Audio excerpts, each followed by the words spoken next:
Welcome to incredible explain. ये कहानी है जॉन नैश नाम के एक गणितज्ञ मैथ्स साइंटिस्ट की, जिसकी जिंदगी बहुत मुश्किलों से भरी रही।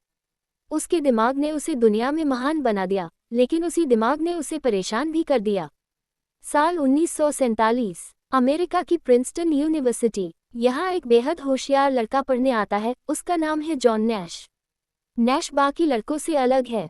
उसे न पार्टी में दिलचस्पी है, न किसी से दोस्ती करने में। उसका पूरा ध्यान सिर्फ और सिर्फ गणित पर है। वो दिन रात एक ऐसी खोज में लगा रहता है जिससे उसका नाम पूरी दुनिया में हो जाए। जॉन नैश गेम थियरी पर काम करता है। यह थ्योरी बताती है कि लोग कैसे फैसले लेते हैं, खासकर तब जब हर किसी का फायदा दांव पर लगा हो। नैश एक नई सोच के साथ ये थ्योरी बनाता है। उसकी थ्योरी इतनी खास होती है कि उसे बहुत तारीफें मिलने लगती हैं। दुनिया उसे बहुत बड़ा जीनियस, महान वैज्ञानिक मानने लगती है। इसी दौरान उसकी मुलाकात होती है एलिसिया से। एलिसिया उसकी स्टूडेंट होती है। धीरे धीरे दोनों में प्यार हो जाता है और वो शादी कर लेते हैं। एलिसिया बहुत समझदार और प्यारी लड़की होती है। वो नैश की अजीब आदतों को भी समझने की कोशिश करती है।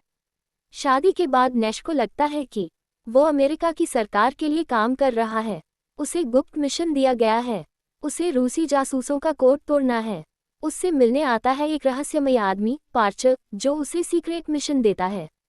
नैश दिन रात दीवारों पर पेपर चिपकाता है, अखबार काटकर सुराग ढूंढता है। उसे अपने पुराने दोस्त चार्ल्स और उसकी भांजी मासी भी दिखाई देते हैं। लेकिन असलियत कुछ और होती है।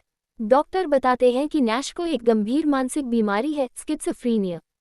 इस बीमारी में इंसान को ऐसी चीजें दिखती और सुनाई देती हैं जो असल में होती ही नहीं। चार्ल्स, मासी और पार्चर, ये सब उसके दिमाग का धोखा थे। असल में वो कभी थे ही नहीं। नैश को इलाज के लिए अस्पताल में भर्ती किया जाता है। उसे दवाएं दी जाती हैं। उसे शॉक थेरेपी दी जाती है। पर इलाज से उसकी सोचने समझने की क्षमता पर असर पड़ता है। उसे लगता है जैसे वो अपनी खासियत खो रहा है। एलिसिया उसका हौसला बनाए रखती है। वो नैश का साथ नहीं छोड़ती। नैश धीरे धीरे समझ जाता है कि जो चीजें वो देख रहा है वो झूठ हैं। वो अपने दिमाग से लड़ने का फैसला करता है। वो दवाएं लेना बंद कर देता है, पर खुद पर कंट्रोल रखना सीखता है। वो कोशिश करता है कि जो भी काल्पनिक लोग उसे दिखते हैं, वो उनकी बातों पर ध्यान न दे। धीरे धीरे वो अपनी पढ़ाई में वापस आता है।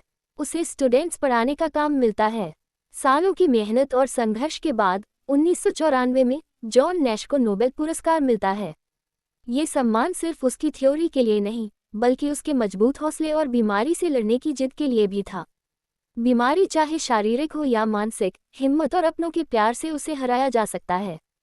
दिमाग की परेशानी को नज़रअंदाज नहीं करना चाहिए। अगर इंसान ठान ले तो अपने डर और कमजोरियों पर भी जीत पा सकता है।